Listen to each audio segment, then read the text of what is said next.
Jonah, a prophet of God, was called to go to Nineveh and preach against its wickedness.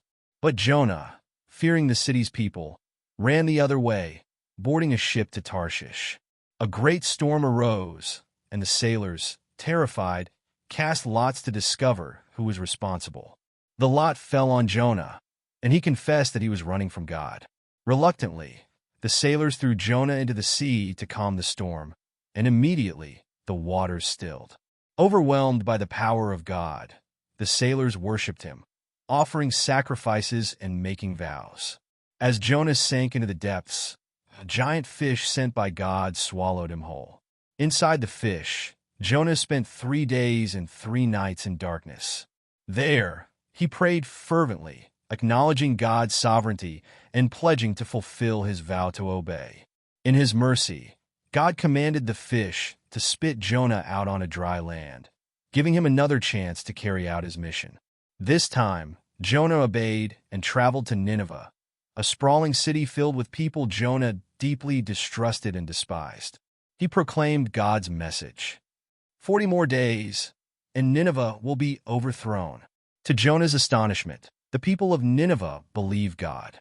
From the king to the poorest citizen, they repented in sackcloth and ashes, fasting and crying out to God for forgiveness. Seeing their sincerity, God relented and did not bring the destruction he had threatened. Despite this miraculous transformation, Jonah was angry. He sat outside the city, hoping to see its downfall. God, patient with Jonah's bitterness, caused a leafy plant to grow over him, providing shade and comfort. But the next day, God sent a worm to wither the plant, followed by a scorching wind. As Jonah lamented the loss of the plant, God used the moment to teach him a profound lesson. You have been concerned about this plant, though you did not tend it or make it grow. Should I not have concern for the great city of Nineveh, in which there are more than 120,000 people who cannot tell their right hand from their left, and also many animals?